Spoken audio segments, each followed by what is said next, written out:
council meeting. We have the pleasure tonight of having Reverend Aaron Sexton with us to lead us in the prayer and pledge of allegiance. He is the youth pastor at First Baptist Main Street. Aaron, if you'll take the podium, everyone will stand, please.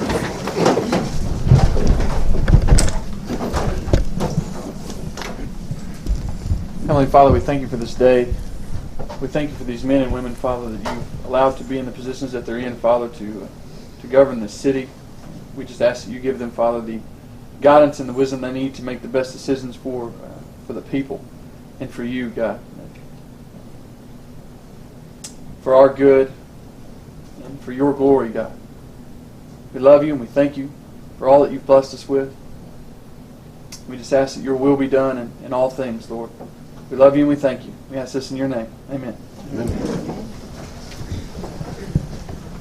I pledge allegiance to the flag of the United States of America and to the republic for which it stands, one nation, under God, indivisible, with liberty and justice for all.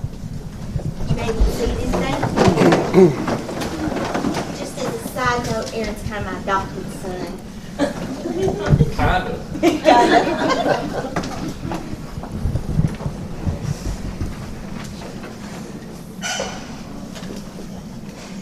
The minutes of the previous, I guess I better call the roll.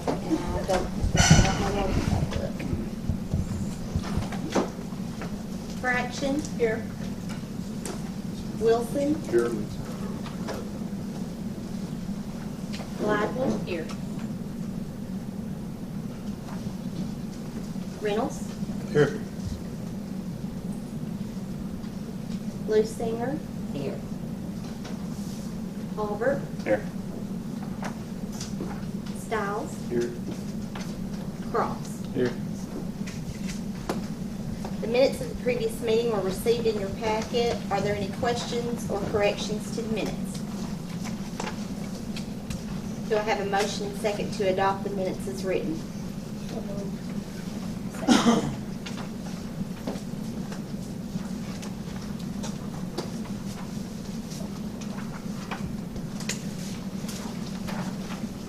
Fraction?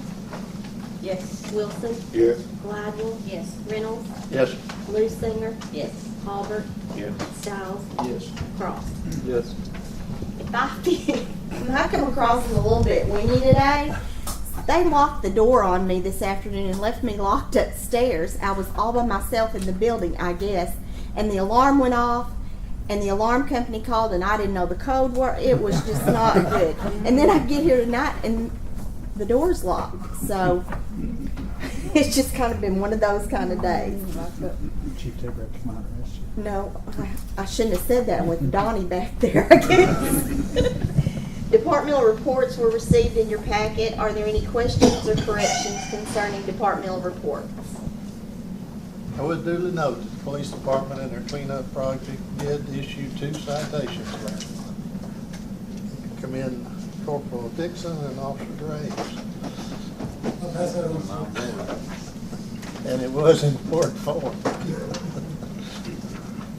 Do I hear a motion and second to accept departmental reports as mailed? Make a motion. Second.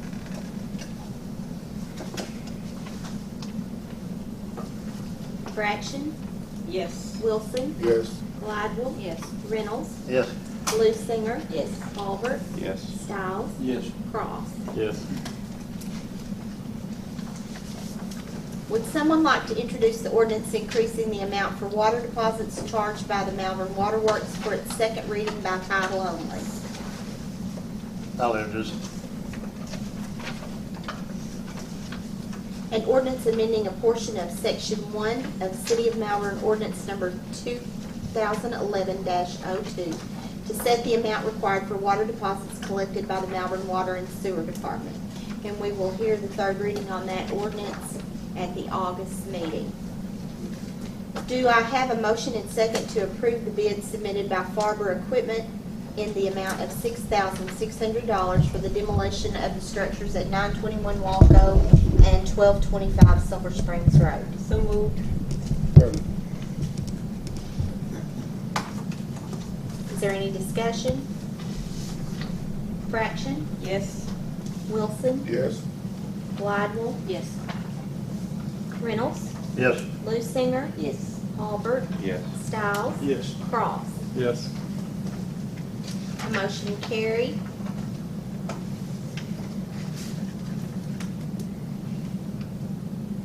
You have in your packets an ordinance amending the city's personnel rules to add a section governing remote access. Would someone like to introduce the ordinance for its first reading? I'll introduce it.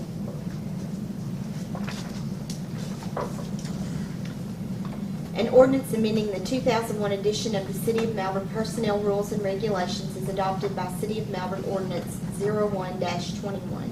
Whereas there is a need to make an addition to Section 9, IS-related policies and procedures of the 2001 edition of the City of Malvern Personnel Rules and Regulations for employees of the City of Malvern adopted November 19, 2001.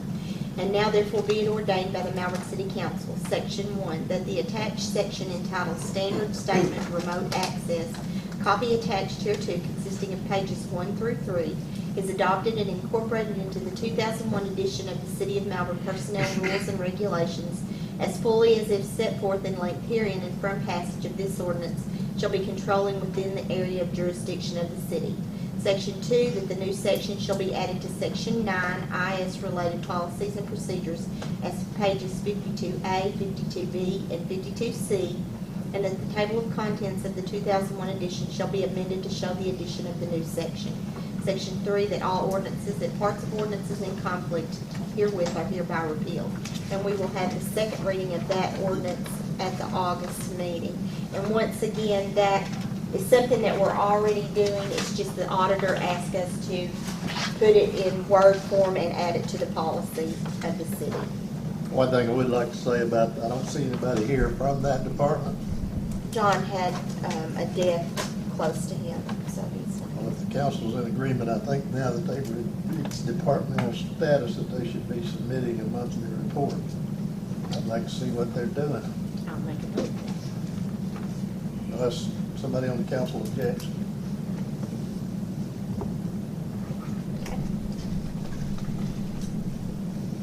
You have in your packets a resolution supporting the proposed name change of the library to be called the Mary Cheatham Malvern Hot Spring County Library. Would someone like to introduce the resolution? I'll introduce it. A resolution supporting the proposed name change of the Malvern Hot Spring County Library to honor Mary Cheatham. Whereas Mary Cheatham served as librarian of the Hot Spring County Library for 31 years from 1969 to 2000, and whereas Mary Cheatham is the longest-serving librarian in Hot Spring County throughout its 86-year history, and whereas the name change will not be a legal name change and will affect only the exterior signage of the building, and whereas the Library Board desires to show the appreciation of the community to Mary Cheatham for her contributions to our library and county. Now therefore be it resolved by the City Council of the City of Malvern, Arkansas that, Section 1, the Malvern City Council hereby supports the honorary name change proposed by the Library Board to be called the Mary Cheatham Malvern Hot Spring County Library in appreciation for Ms. Cheatham's many years of dedicated service to her community. Is there any discussion? Do I have a motion and second to adopt the resolution? Move we adopt the resolution. Second.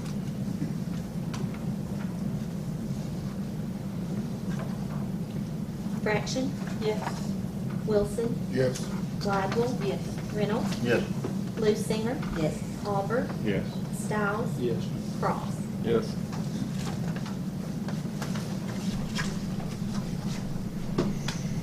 The number will be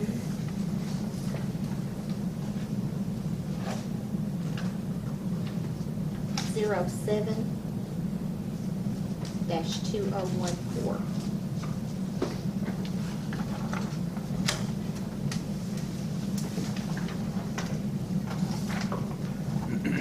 Do I have a motion and second to accept the recommendation of the Finance Committee to authorize the Malvern Waterworks to advertise for bids for the purchase of an emergency generator to be used at the treatment plant? Make a motion. Second. Is there any discussion? Is this motion to authorize to take bids, or have you already taken the bids? No, sir, I've not taken bids. No bids then at this. I asked that we take bids on permanent generator at the intake structure. As opposed to the portable? Yes, sir. Which the information you gave us was both types? of Both generator? types is what I gave you. The cover sheet on that, what I handed out was the McClellan Engineers estimate on permanent structure. The other three things that we got were just quotes from generator dealers, but not formal bids. Now, you're gonna, on these bids, you're gonna include portable as well as stationary. That was not the plan. I wished you would. Okay. If I go through the engineering on the thing for the feeder and the switch repair, it'll still be, I mean, we can do that. Yeah, I'd like to see it. Okay. That's mine, yeah. A portable just seems a little bit more feasible to me than something stationary. Because you've said yourself, it may be something we don't use for 10 years. So, The only now we might downside, use it a half a dozen times a year, but we haven't used, when was the last problem we had? 2012. And we got a portable at that time? We actually, yes, borrowed one We from, bought a portable? yes, And then what, before that, how long? 2009. 2009, But once again, we used the portable? yes. Okay. But there was a reason why you preferred the, Well, the thing about a portable one is when it's sitting down there, it's sitting in the floodplain. And if the water begins to get up, we'll have to make a decision, is it gonna get up high enough to run a $150,000 generator, pull it out and run out of water? When this permanent structure, it'll be built up out of the floodplain. You were running numbers too, there wasn't a lot of difference, was that right? Well, it's gonna be, the actual cost of the generator is hard to have portable. Now, the only thing you save is the elevated structure cost. You're still gonna have the switch repair, and you're still gonna have to buy a feeder wire. Now, it may not be quite as long a feeder wire, may not be quite $30,000, but you're still gonna have to buy the feeder wire for it.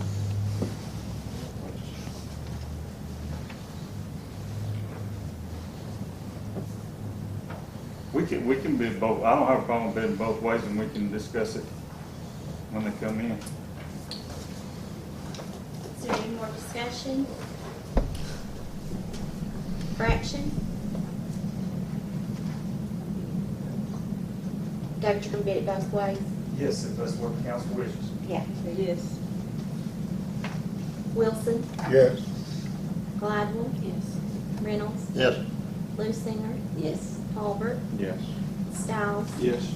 Cross? Yes.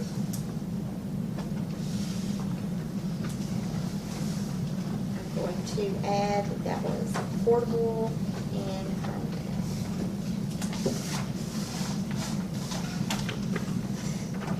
under citizens wishing to appear, we have a report from the A&P Tax Exploratory Committee. Nikki, you, Oh, Brixton and Burke. okay, Where you want me to be, just Jerry? take the podium, be fine.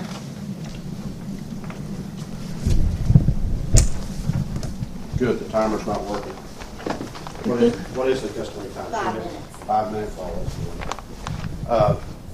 as most of you know, the mayor appointed a committee to explore this whole issue about the A&P proposal. They have met a couple of times. I think you heard from John Langston at the last agenda meeting.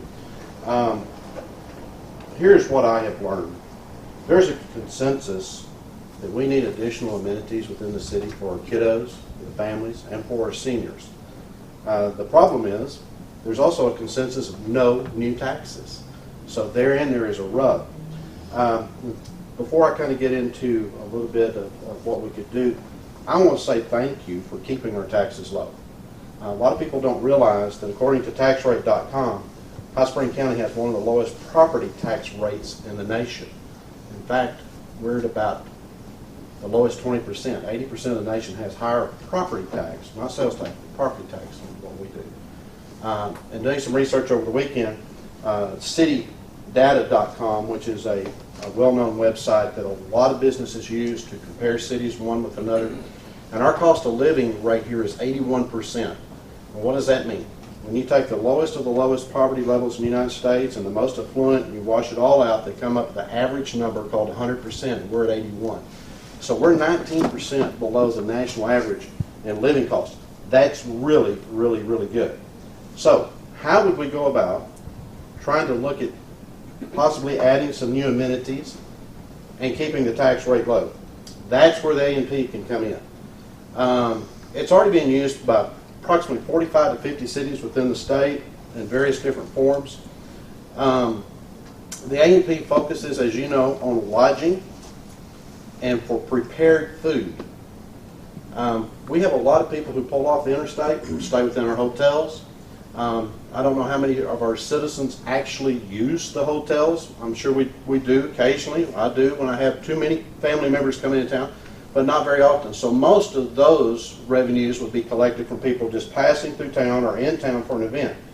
As citizens, yes, we're going to participate in this when we go out to eat. It's very, very minimal, but we do participate. So most of us won't be affected because in a very significant way, because most of the stuff we buy at Walmart or anywhere else, it's not going to be effective whatsoever. It's only on prepared food and lodging. So the A&P is not a fix-all. I want you to understand it. It's not a fix-all.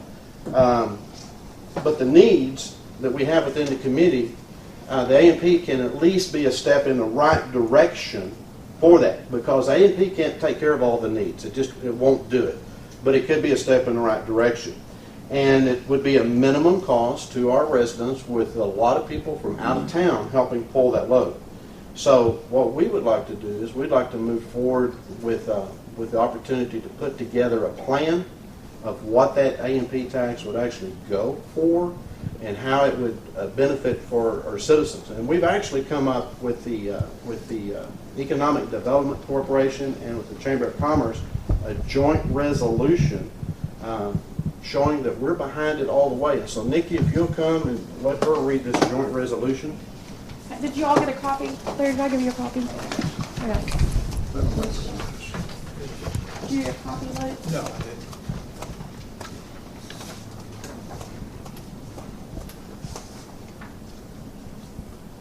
This is a joint resolution of the Hot Spring County Economic Development Corporation and the Malvern Hot Spring County Chamber of Commerce for cooperation and participation in efforts supporting a proposal of advertising and promotion of the city of Malvern, Arkansas, and in accordance with Arkansas Code Title 26.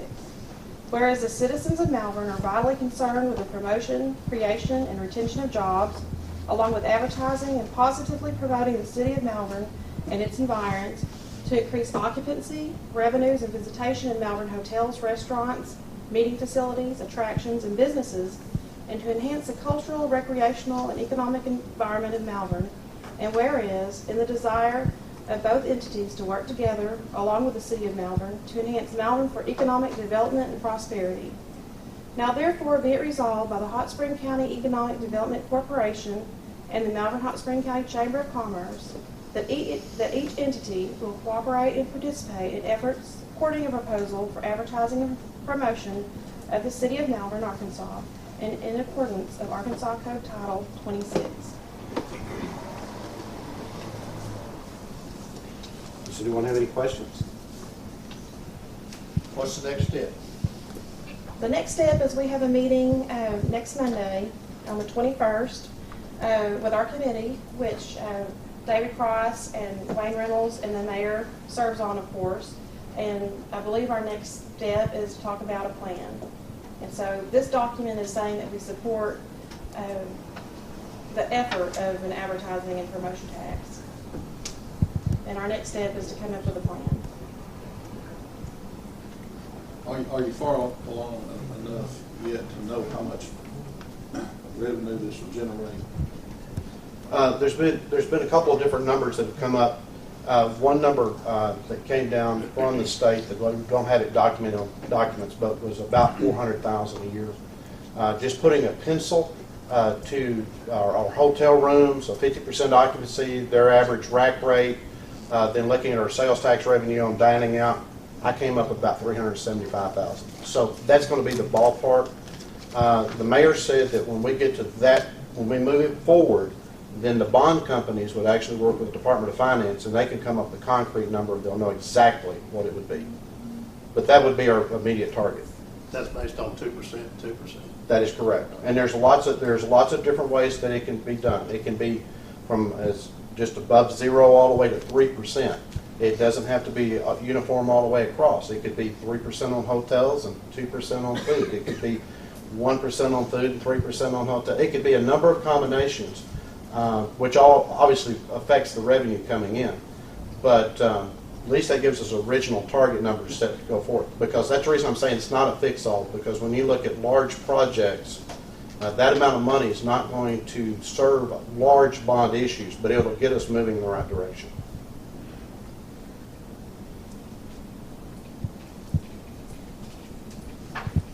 Thank you very much.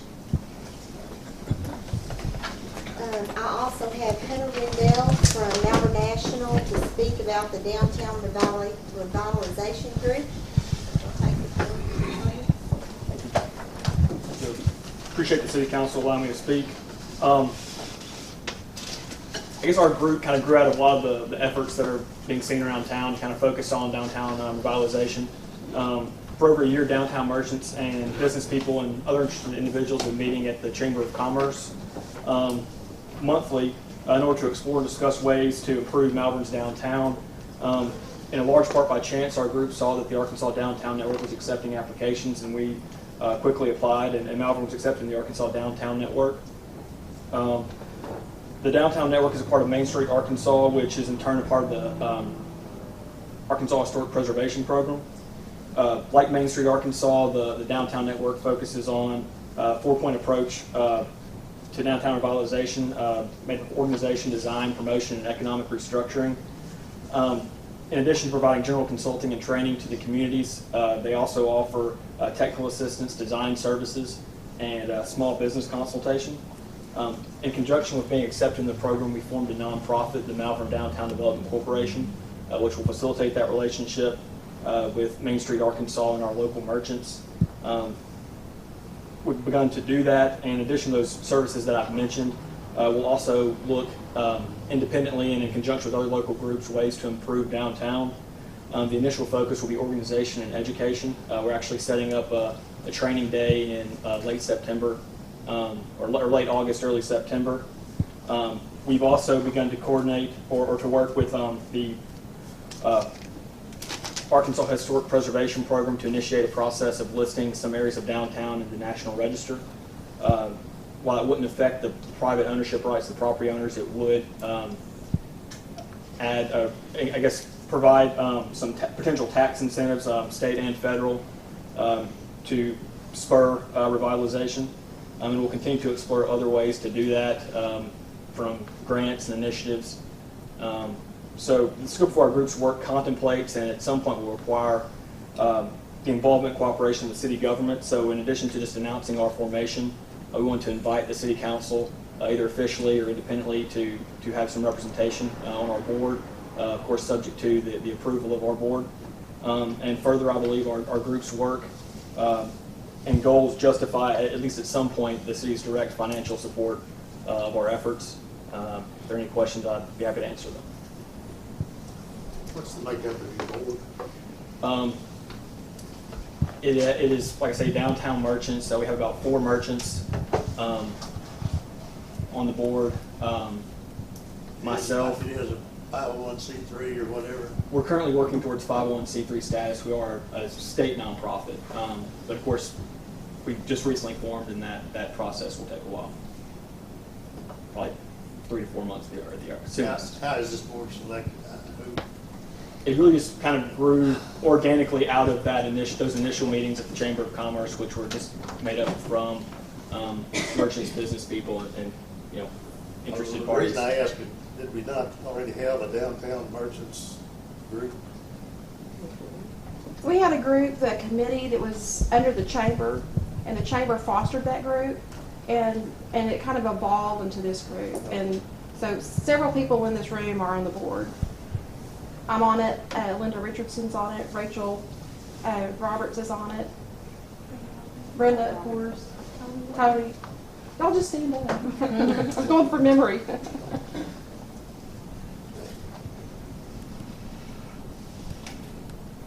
So at some point, this committee will, once you're organized, what kind of a timeline are we talking about? Are we 6 months away, a year away? As far as the 501c3 status, or Well, just- and that this organization is actually able to function, or is it functioning now? we've already begun to function. Like I say, we're starting to work with Main Street Arkansas to set up some training dates. As we get further along, that's when I say that it will require probably more cooperation or coordination with the city. Main Street Arkansas, likes to look at things like district design and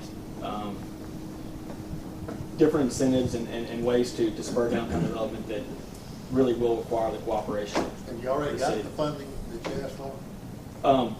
We have raised some initial funding from local businesses, from the chamber, and that's kind of our initial seed money to get started, and really it's just kind of a shoestring budget to operate for the first year or so. As far as approaching the city, again, going back to when are you going to come to us?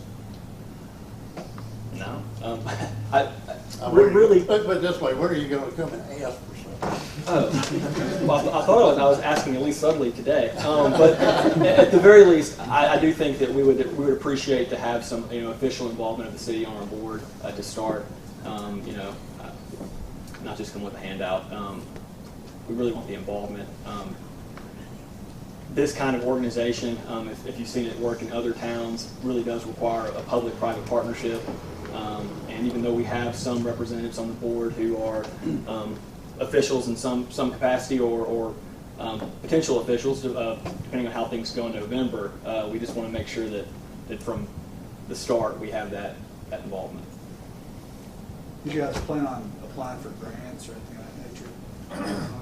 We do. Like I said, the initial focus is just to kind of get everybody on the same page and kind of walk before you can run. But there's certainly some projects we've been brainstorming, and there's a lot of potential with this group to take on bigger things. But initially we just need to get a little better organized and get a game plan. This kind of starts with one building at a time. Is that kind of? I saw some stuff at one of the breakfasts, and it seemed like they were kind of just moving down with one building. Yeah, well, I mean, of course, with private ownership, you can only do so much. So really, it's just about providing some incentives, some tools to You got encourage development. You got a guy that has a private business downtown. He says, "I want to fix this building up." And Right. So how much comes out of his pocket, and then how much? It just depends on the nature of what's being done. That's why I say we are starting the process to have large areas of downtown listed in the National Register, which would open up that to tax incentives for on a state and federal level. That's not really direct money coming from the group, but it's something that through our efforts, kind of low-hanging fruit that we can make some incentives available for downtown development. There are some more direct grant programs. Some directly offered by Main Street Arkansas, like their facade improvement grant, where they contribute money to restore the original facades of downtown buildings. I think few of our downtown structures would be eligible for that. And then some we're just going to have to apply for individually, which is why the 501c3 status is really important and focused on getting that early on. When are you guys meeting next? We are, our board is meeting Thursday after the chamber breakfast at the at Codo Library, the conference room. But the more kind of general open merchant meetings are still the first Monday of every month at the chamber at 10 a.m.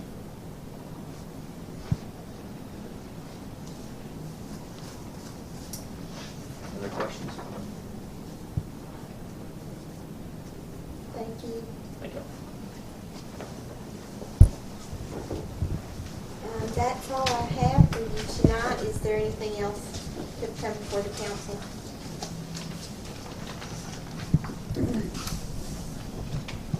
then I will entertain a motion to adjourn.